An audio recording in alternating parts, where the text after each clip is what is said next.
Está sendo muito legal acompanhar a repercussão das entrevistas que a Fernanda Torres está dando no exterior. Eu estou torcendo aqui para que ela se torne desse pelotão do Wagner Moura ou da Alice Braga, que começou a fazer carreira em produções gringas, né? Porque quem conhece, quem acompanha a Fernanda Torres, já viu entrevistas hilárias com ela, assim, o modo como ela se comunica e como ela fala, né? Tem aquela entrevista famosa dela do Totalmente Drogada, que é inesquecível. Quero ver com vocês aqui uma coletiva de imprensa que ela deu junto com o Walter Salles e depois comentar algumas coisas, porque tem uns pontos bem interessantes ali que podem ser analisados. Então eu vou pôr para vocês aqui e depois eu comento. The film is a huge hit in Brazil, but I understand there was an attempt, the right wing tried to suppress the movie at one point. Didn't work.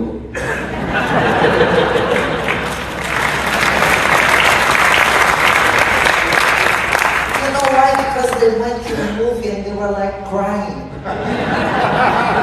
There was one guy that wrote to us saying, I don't know what's happening with me because I'm a right-wing man. Why am I crying in this movie? Incredible, because this film is not about the revolutionary leftist guerrilla against the dictatorship. No, it's about a family. So it's a family that everybody can relate. If you are a mother, you can relate to a niece. If you are an adolescent, you can relate to the children. So what happened in Brazil is that it created an empathy with that family and a kind of recognition that could be me. So adolescent young people are like understanding what does it mean to live in a dictatorship through those characters. And this changed the way, I mean, we could escape in Brazil now from this binary thinking that or you are one thing or the other, because everybody has a family.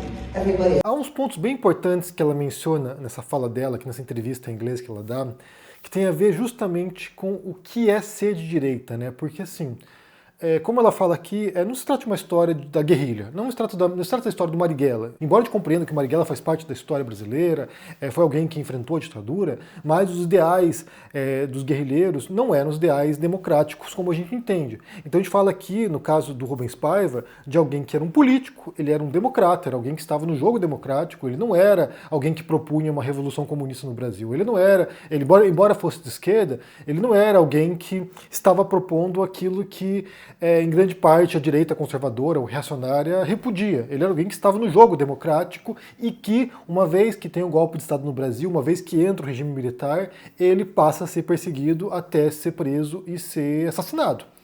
Então, assim, isso aqui nos faz refletir sobre qual é o perfil da direita no Brasil, né, ou de uma parte importante da direita no Brasil, que tende a repudiar um político de esquerda moderada, como Rubens Paiva, em defesa, talvez, de um regime autoritário de direita como o regime militar no Brasil. Então isso é surpreendente, isso é espantoso, e isso me parece que não é um conservadorismo no sentido mais clássico, né? Quem já leu, por exemplo, o livro do Roger Scruton, que se chama Como Ser um Conservador, sabe do que eu tô falando, porque ali ele fala sobre o que é ser um conservador britânico, nesse caso, né?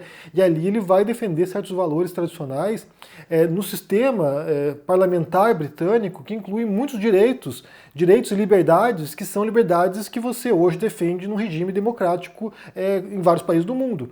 Então, assim, o Roger Scruton não é alguém que defende um regime autoritário de direita porque isso aqui se oporia a, sei lá, comunistas. Ele defende certos valores que defendem tanto os políticos de esquerda quanto de direita, porque são valores democráticos nos quais vozes distintas, diferentes posições ideológicas e políticas podem se expressar, podem defender suas ideias, podem alternar o poder e podem, através do voto e através da participação popular, chegarem ao poder, representar a população e implementar políticas públicas que estão alinhadas com esses ideais que eles defendem. Tanto que há alguns teóricos sobre democracia que diz que um país só pode ser considerado democrático se você tiver alternância no poder pelo menos 2 vezes. Ou seja, se você tem um regime no qual há o voto popular, ou seja, seria a representação do interesse da população, mas que nunca houve uma alternância de poder, sempre esteve no poder um partido de direita, um partido de esquerda, por exemplo, isso aqui não seria exatamente uma democracia no sentido mais estrito, porque você não sabe se, uma vez que quem está no poder perca uma eleição, se a pessoa vai fazer uma transição de poder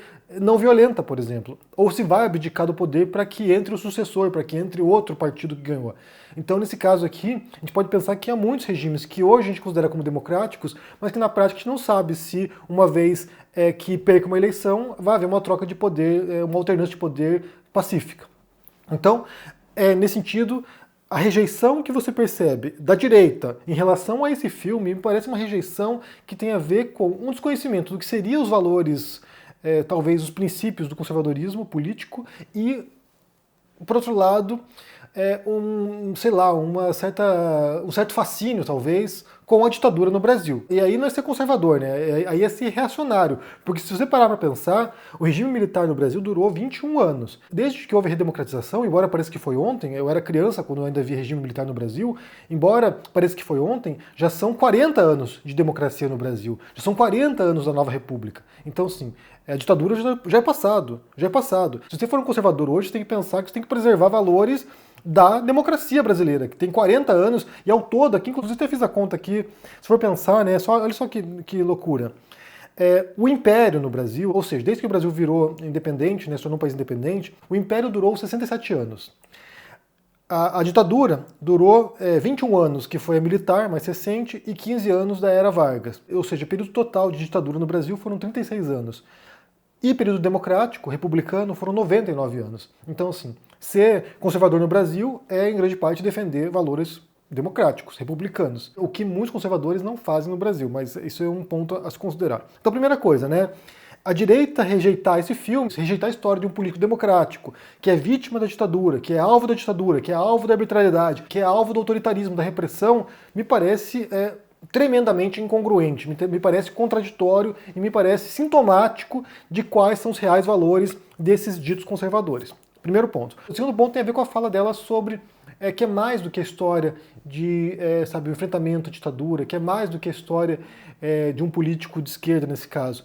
É a história de uma família. É a história de uma família lidando com essas vicissitudes da vida, né? com essa situação que recai sobre ela, e essa história consegue criar esse vínculo com a audiência. Ou seja, não importa se você é de direita ou de esquerda, o que acontece é que você consegue se pôr na posição dessas pessoas, né? Dos filhos, das filhas, da esposa do Rubens Paiva. Então, nesse sentido, é uma história que transcenderia, né? Pelo menos essa visão binária, como ela diz, da política brasileira. E aí isso tem a ver com o que é a arte, em grande parte, né? O que é uma história no cinema, o que é um romance, o que é o teatro, por exemplo, que é justamente essa capacidade de você contar uma história para as pessoas, de você, criar um universo ou recriar um universo, nesse caso uma história baseada em fatos reais, mas recriar um universo de modo que o espectador consiga acompanhar aquela história e muitas vezes se pôr na posição daqueles personagens, se identificar com aqueles personagens, vivenciar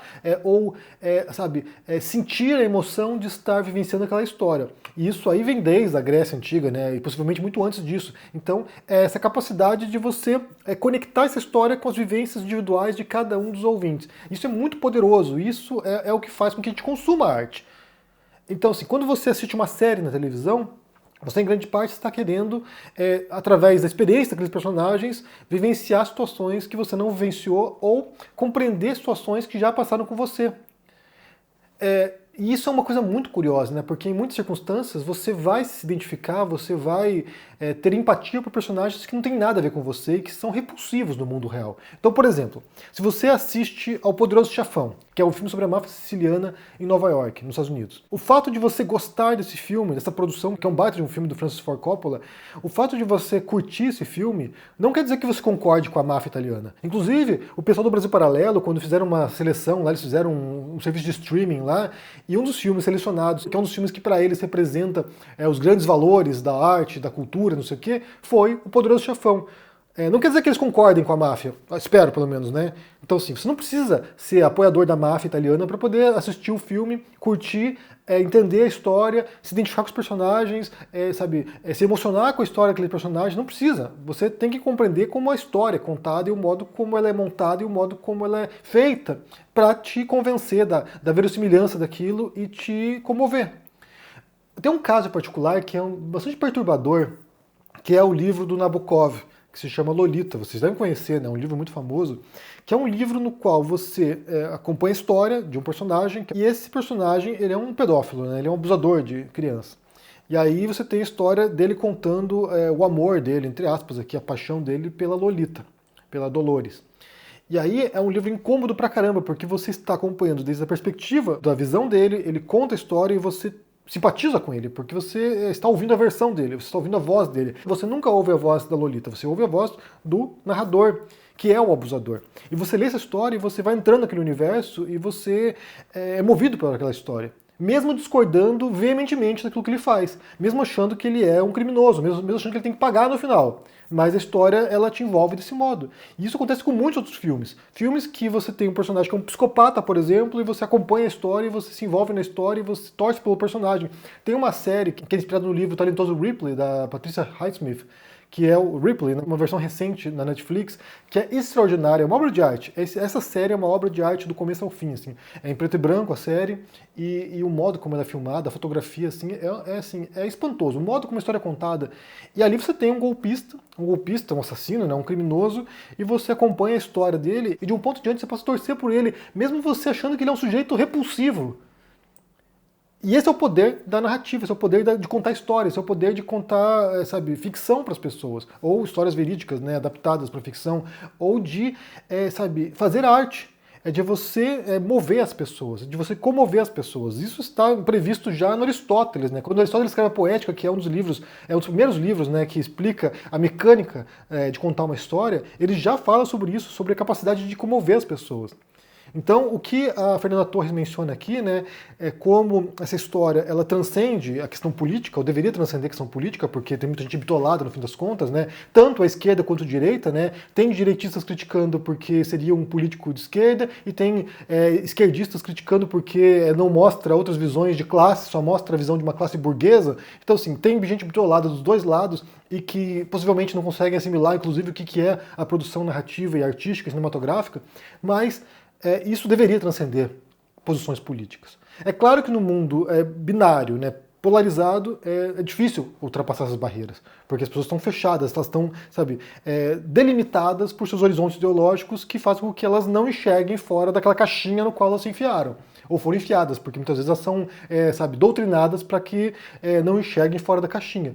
Mas, no fim das contas, isso é arte, né? Isso é arte. Você pode assistir um filme sobre Hitler e se emocionar com a história. Não sei se vocês viram, além do meme, né? Porque tem uma cena desse filme que viralizou e foi feita, sabe, muitas variações, que é A Queda, que é um filme sobre os últimos dias do Hitler no bunker dele lá em Berlim, esperando acabar a guerra, né, esperando a morte chegar.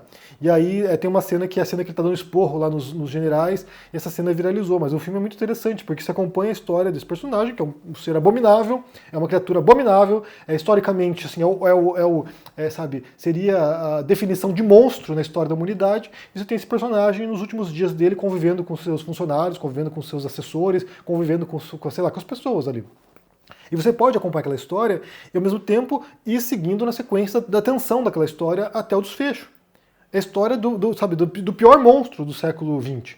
E ainda assim você consegue acompanhar a história sem precisar ser nazista. Você não precisa ser nazista para assistir A Queda do Hitler. Você não precisa concordar, compactuar com o fascismo. Você não precisa compactuar com a guerra lá e concordar com a guerra. Mas você pode assistir aquele filme além de linhas partidárias, além de linhas ideológicas, e você assistir ali e compreender a história e, sabe, e se emocionar com a história dentro da perspectiva que ela é apresentada. E é justamente por isso que muitas das críticas que eu vi recentemente, tanto a direita quanto a esquerda, né, como eu falei, me parecem bem equivocadas e fora do alvo. Porque, em grande parte, a crítica mais central que deveria ser feita por uma obra cinematográfica ou uma obra narrativa tem a ver com o potencial dela de, sabe, inserir você naquele mundo, né? Que é aquilo que se espera de uma obra narrativa, que você seja capaz de ser transportado para um outro mundo, para um outro tempo, para uma outra família, para uma outra vivência, para um outro universo, e desse modo você se identificar com aquela história de algum modo, né? Seja um modo mais racional, seja um modo mais emocional, mas você se relacionar com aquela história de modo a ser convencido de que ela é verossímil. Ou verdadeira, no caso, né, se for uma história verídica. Mas, de qualquer maneira, que bom que alguns direitistas conseguiram sair desse buraco no qual eles se enfiaram e conseguiram olhar para o outro lado e ver, olha só, olha que legal esse filme, olha que bem contada essa história, olha que interessante o modo como ela foi desenvolvida, olha só, eu me emocionei com essa história porque é uma família, poderia ser uma família de direitistas, podia ser um político de direitista que foi perseguido por alguma razão qualquer, porque também houve isso, né, muita gente que até, sabe, compactuava com o regime militares, por exemplo, que uma vez que pisaram fora da linha, foram perseguidos, e alguns deles foram presos e mortos. Então, assim, não foi apenas oposição perseguida. Outras pessoas que foram vistas como ameaças pelo regime também foram perseguidos. Então fica a reflexão aqui para vocês. Quero saber o que vocês pensam sobre essa fala da Fernanda Torres, nessa coletiva de imprensa aqui, primeiro sobre a questão de um direitista assistir, se emocionar e chorar vendo a história, né? Como é que você entende isso? E sobre o potencial também das histórias de mover a gente, né? E qual foi o filme recente que vocês assistiram que fez isso com vocês, de comover vocês de modo a mexer de algum modo com vocês. Deixe aqui embaixo no comentário, deixe o joinha, se inscreva no canal aqui ativando o sininho, isso é muito importante para ajudar aqui no engajamento. Se torne um membro ou apoie o canal para que a gente possa produzir esse ano documentários filosóficos. Então espero o seu apoio, link na descrição desse vídeo aqui. Se cuide por aí e até mais. Tchau!